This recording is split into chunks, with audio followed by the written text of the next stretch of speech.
Thank you very much, President, Mr. Borrell.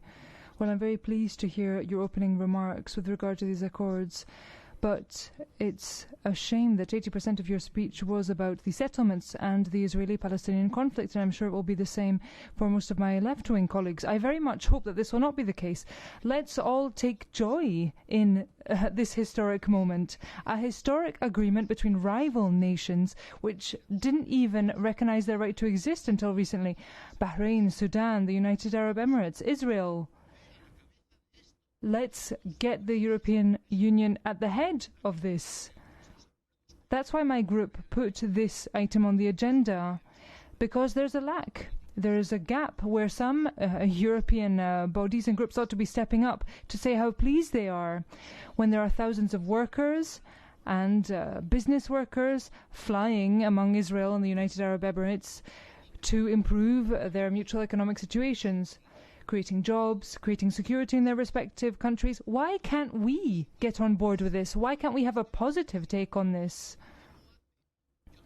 Why can't we talk about how important this is? I was very pleased to see Palestine and Israel sit down again around the negotiating table.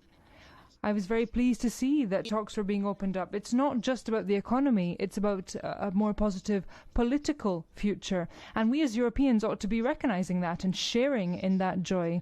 So I very much hope that political groups will be part of this, that we'll all keep a positive spirit and we'll keep this in mind here in the EU. Thank you. Thank you very much. Now on behalf of the S&D, I would like to give the floor to Tonino Pizzula for 2 minutes. Thank you, Madam President, Mr. High Representative. The signing of the Abraham Accords indeed has created a momentum for advancing relations between countries in the Middle East, as the current situation is unsustainable. Nevertheless, what will be their real impact remains to be seen. We cannot ignore the reservations of some other Middle Eastern countries, neither the voice of the Palestinians. But we need to support every agreement that is a step forward towards sustainable stability in the region as a whole.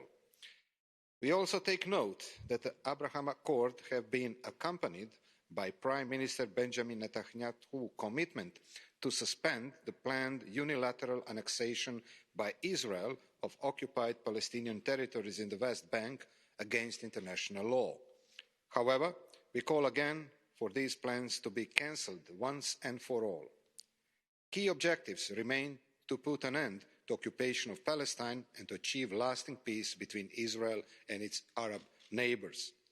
On a more general note, we must place the Abraham Accord into a broader context of geopolitical dynamics in the Middle East, in particular with regard to Iran, Saudi Arabia and Turkey. This is where the European Union should also use the momentum and take a more prominent role as a global leader in promoting peace and security, especially given the political change on the other side of the Atlantic. Having said that, this might be one of the rare dynamics that should not be reversed from the Trump's era's legacy indeed, but which should be managed in a different, responsible way with regard to both their geopolitical implications and their impact on Palestinians. Let's use this opportunity to achieve more stability and prosperity in the region. Thank you. Grazie Hafna. Thank you very much. I will now give the floor to Hilde Woutmans on behalf of Renew. Ishal microphone. Mike, please. Mike. President, High Representative, colleagues. Land for Peace. That was in 2003 too, with the Arab Peace Initiative, the condition of the Gulf Arab states for normalizing ties with Israel. The Abraham Accords have changed the condition for normalized relations with Israel without consulting the Palestinians. Land for Peace became peace for peace, but between countries who actually didn't have a conflict. Don't get me wrong. In a region beset with conflicts, dialogues, and closer ties should be welcomed. I always favour dialogue over silence. Yet, we should not ignore the circumstances in which these deals were agreed. De facto annexation by Israel continues, not to speak about the demolition of Palestinian structures, including EU-funded structures. The Abraham Accords may affect the chances of reaching a two-state solution if they legitimise and consolidate the status quo. While the status quo we all agree on is not the solution to the conflict. That, colleagues, that is what worries me. Dear High Representative, the two-state solution is close from being dead and buried. It's time to do more than declaring we remain firmly committed to it. The Arab Gulf states and the EU must prevent the consolidation of the status quo and revive the two-state solution. We must act, you must act in defense of the two-state solution. You have our support. Thank you very much. Grazzi, issa l-kelma għal minuta u nofs. Thank you. Now the floor goes to Lars Patrick Berg on behalf of ID. Zunächst einmal möchte ich. Thank you very much, Madam President, High Representative. Let me express my pleasure at these accords.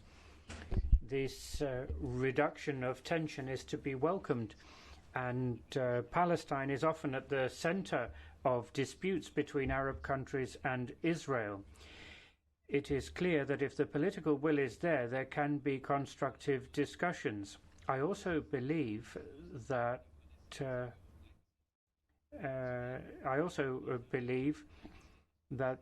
this is possible. Some countries have demonstrated that Palestine is not the be-all and end-all. The accord also demonstrates to me that the enemy of my enemy is my friend. Iran is a clear power, and that makes some of these new relationships sensible. There is a proxy war going on in Yemen,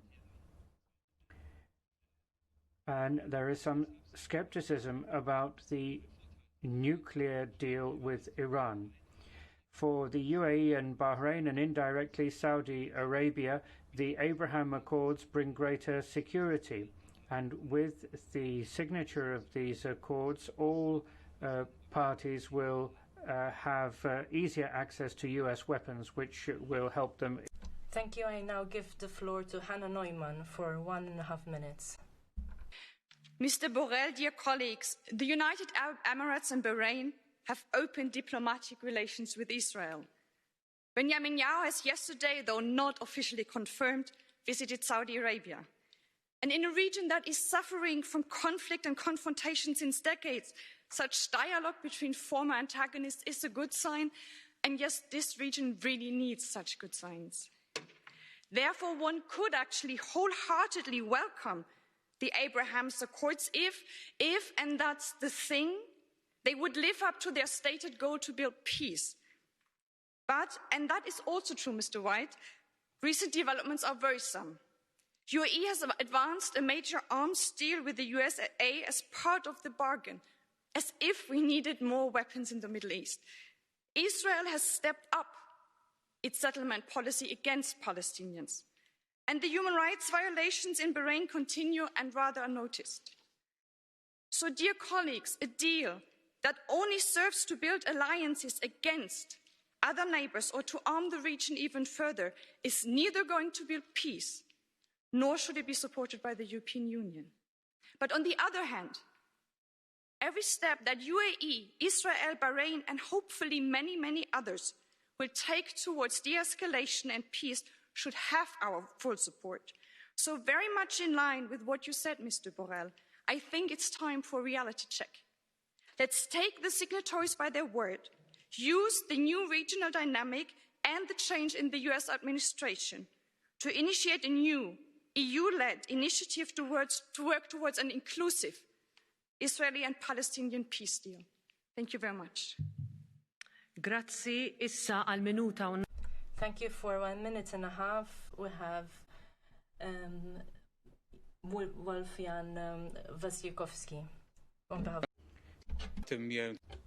Thank you very much, Madam President. Israel has now signed an agreement normalizing relations with the United Arab Emirates and Bahrain. There are other countries with whom similar agreements could be reached, potentially even Saudi Arabia. They include economic agreements and aviation agreements.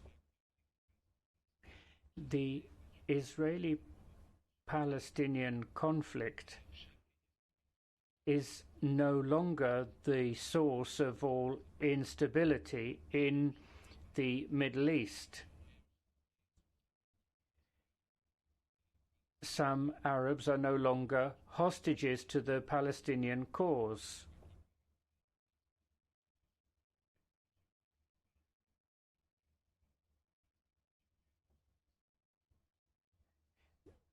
The Palestinians were offered their own land in 1948, and since then they have been rejecting all proposals.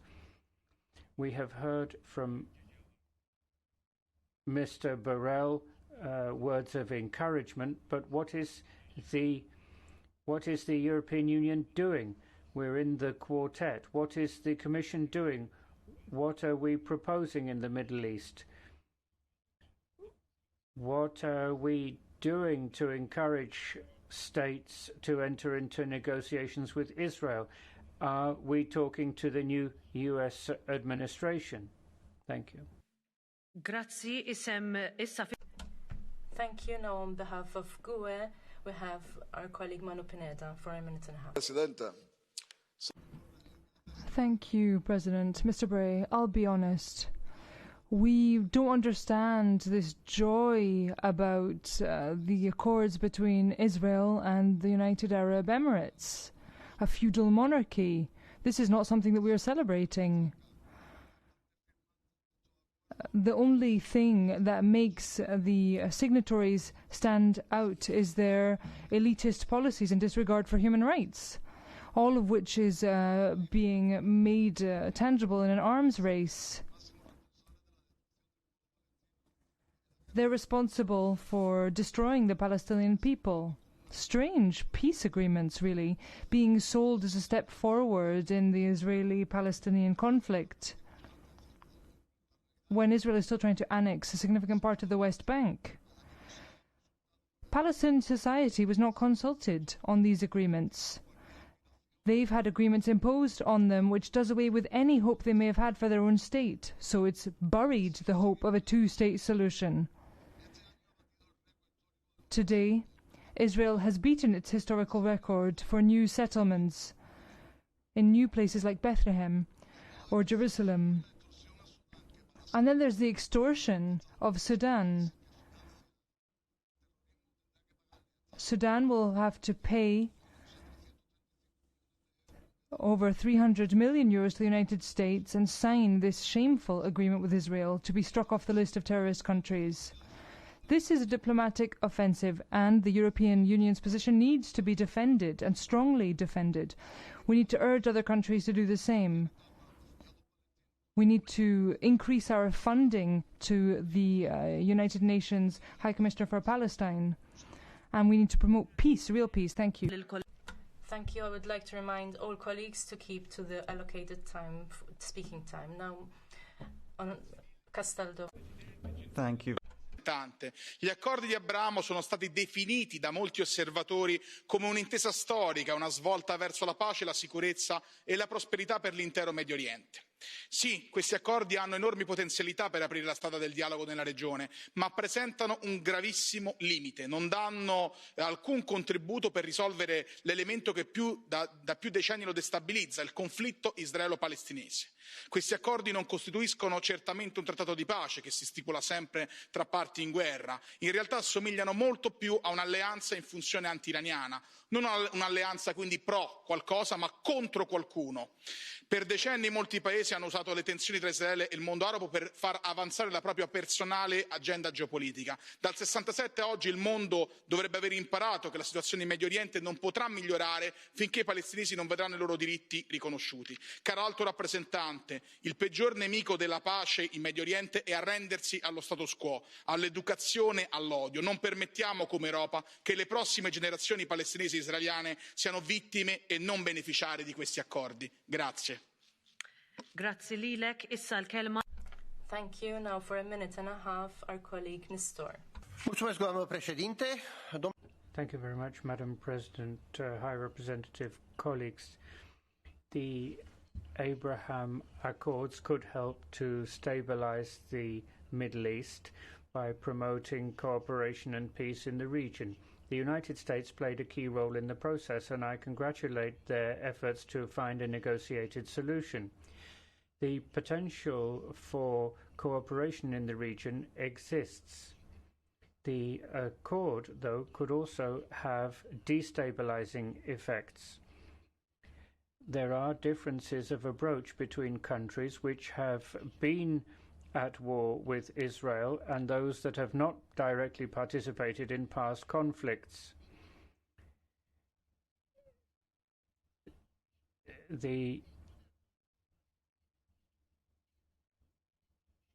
The Palestinians have not been included, and this is a pity, not just for the peace process, but also in terms of the intra-Palestinian relations.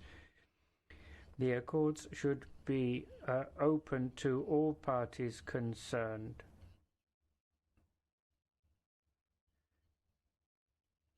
And the European Union should be striving for a two-state solution.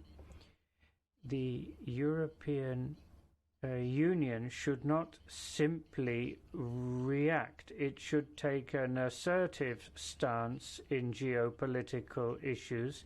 It should take the initiative in order to get tangible results, especially when we're talking about the European Union's neighbourhood. Thank you. Now the floor goes to Elena Yoncheva for a minute. Les accords d'Abraham pourraient avoir le potentiel de promouvoir la paix au Moyen-Orient. The Abraham Accords have the potential to achieve peace in the Middle East. It's a historic agreement, and I hope that these agreements will allow us to concretely realize progress in the conflicts between the Israelis and the Palestinians. For many years, the Union has tried to separate the Israeli-Palestinian conflict from the regional context and to try and pursue bilateral relations.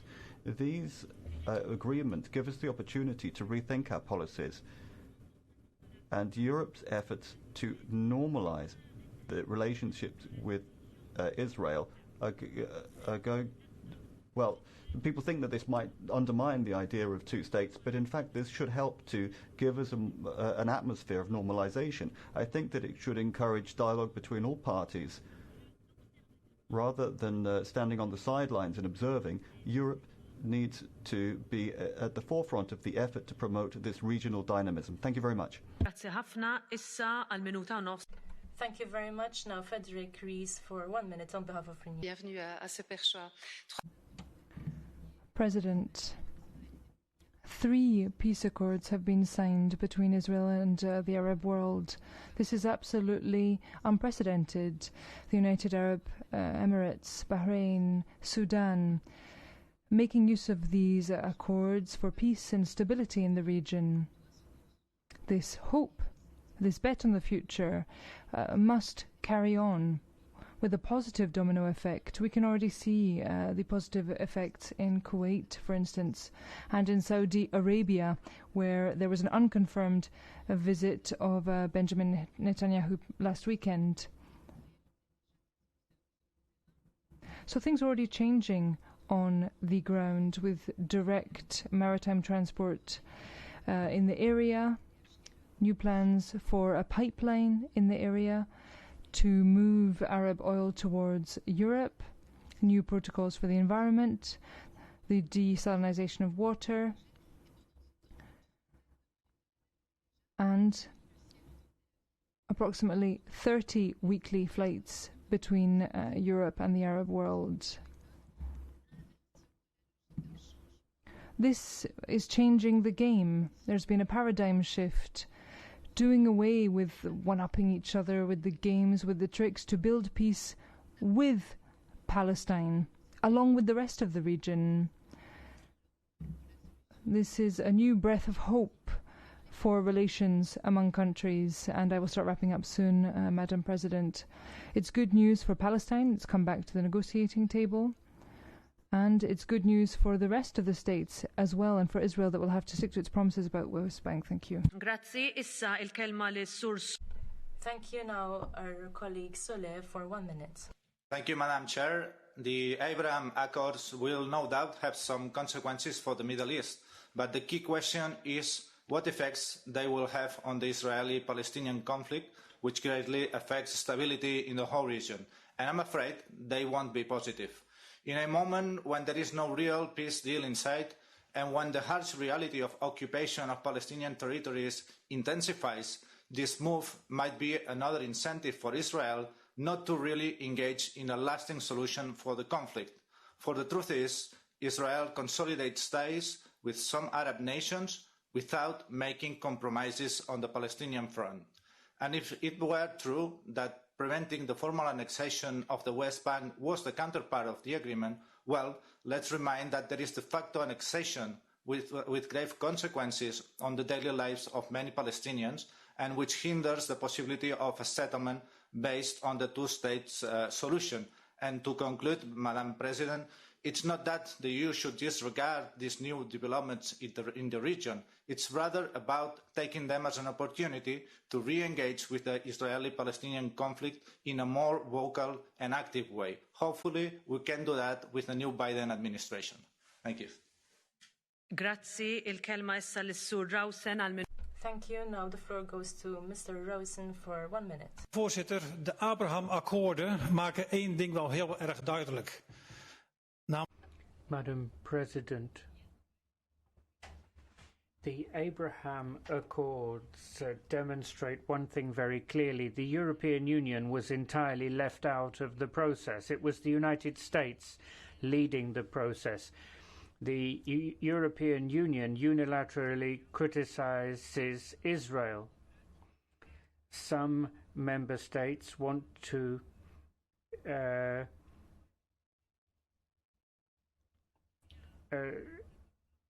some member states, including the Netherlands, take this criticism too far.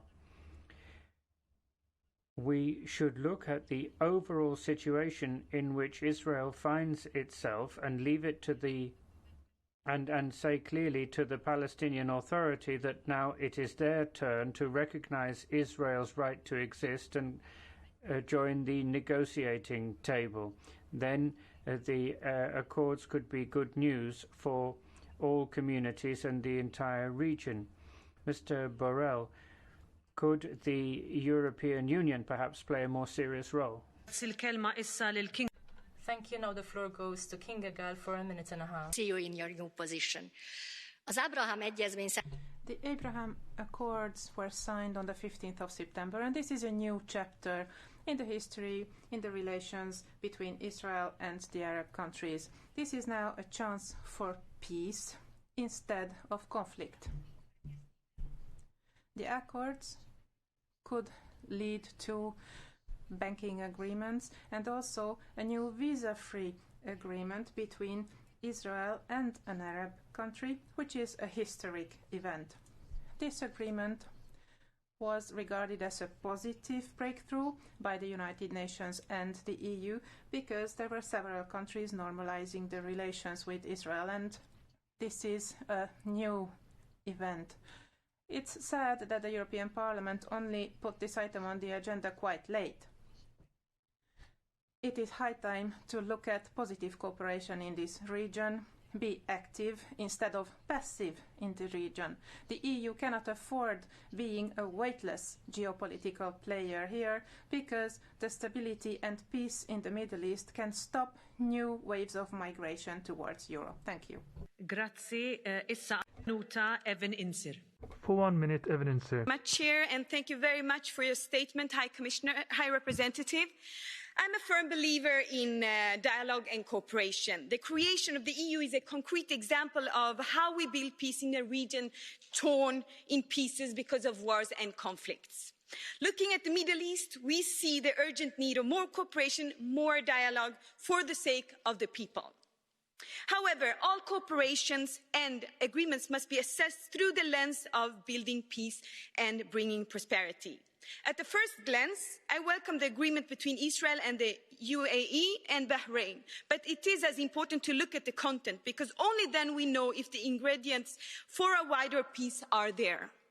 First and foremost, there is no reference to ending the occupation through a two-state solution between Israel and Palestine based on the internationally agreed parameters. Secondly, the deal includes, to a greater extent, the matter of weapon sales. The people of the Middle East do not need more weapons, they deserve more peace, democracy and prosperity. So yes to cooperation and deals in all its glory, but let us not fool ourselves by claiming that the current Abraham Accord will bring peace to the region without adequately referring to one of the longest ongoing occupations we know, the occupation of Palestine. Thank you.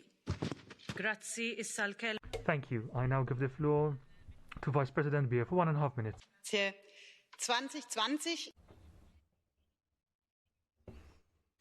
2020 is a year of a pandemic and isolation.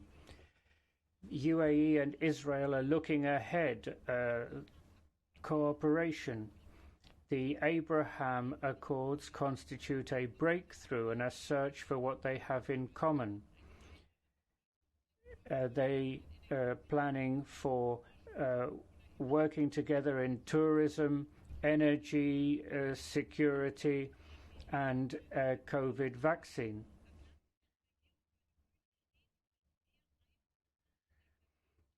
Iran is a country that is looking for greater influence. This is an opportunity to carry out reform. And Mr.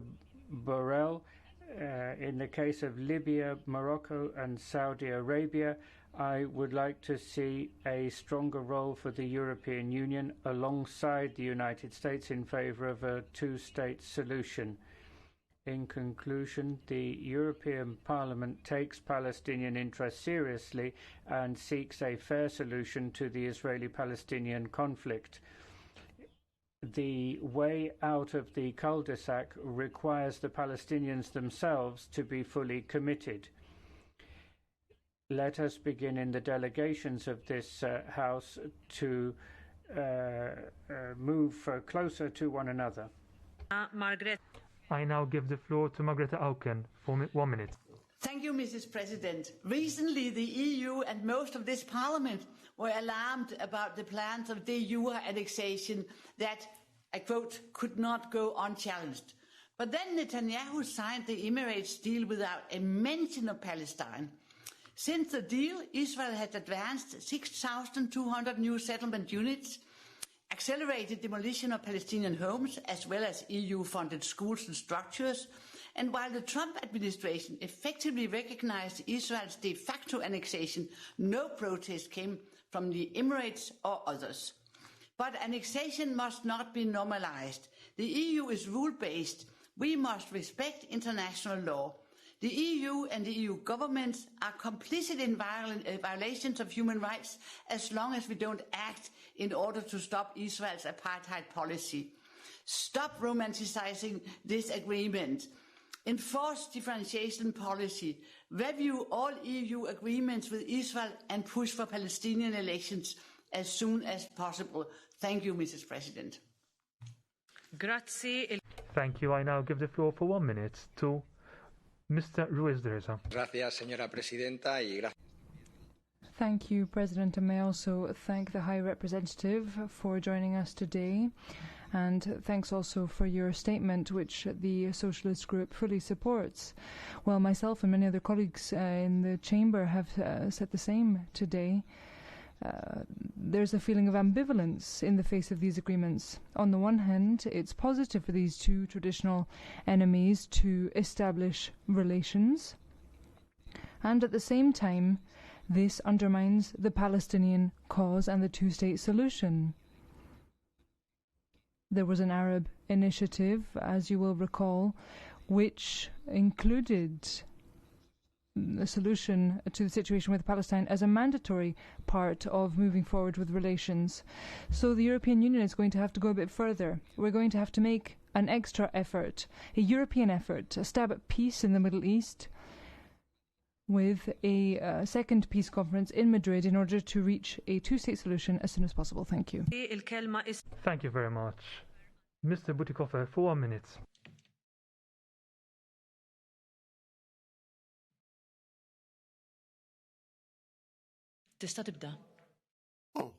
You have the floor. Frau Vizepräsidentin, Herr Borrell. Madam Vice President, Mr. Borrell, I also welcome the Abraham Accords between Israel and certain Arab countries because they consolidate Israel's security. For the Arab countries, this is a change of course. In the past, Arab countries tended to insist on Israel reaching an agreement with the Palestinians. The Palestinian reality hasn't gone away. Israel is now strengthened and has two possibilities. It can either triumphantly pursue its settlements policy, or it can stop annexing territory and seek a balanced solution.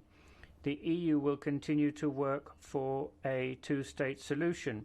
We should also encourage the Palestinians to pursue democratic renewal. Thank you. Thank you. I now give the floor to Mr. Majorino for 1 minute.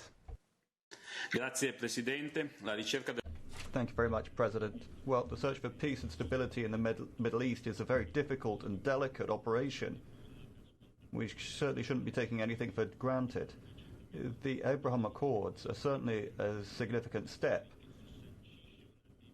It overcomes long-standing hostilities, and the UAE, Bahrain, and Israel and Sudan are now going to have normalized relations. So there are two major considerations that need to be taken into account. These agreements shouldn't allow us to lose from sight the Israeli-Palestinian conflict. We should not allow us to forget the difficult situation that the Palestinian refugees are living in, and it should not allow us to forget the idea of two peoples, two states, that's to say full recognition of a Palestinian state. These agreements are positive so long as they don't turn into alliances that serve for military purposes. Rather, we need to ensure that the EU helps these nations to take steps in the... Thank you. I now give the floor to Mr. Saturi for 1 minute. Madame la Présidente, Monsieur le... President, High Representative, this agreement is a twofold victory for Israel. Firstly, for its international relations, but also because this enshrines the Trump plan and his will to bury a viable Palestinian state. Make no mistake, the whole point of this agreement is to enable the United Arab Emirates to present a victory before its population, which has been silenced. There's no victory, not on the ground. These countries have signed off on this agreement with Israel because they've chosen brute force over justice. And this has never been the choice of the European Union in this conflict. I hope the European Union will never make a similar choice. So, we Europeans must continue to fight against the illegal settlements, against the political imprisonment, and for long-lasting peace. Our role is to put solutions forward strongly. We need a peace process based on the rule of law, and that must continue to be the basis of our work here. Thank you. Thank you very much. To close this debate, once again, the High Representative, Mr. Borrell, you have the floor.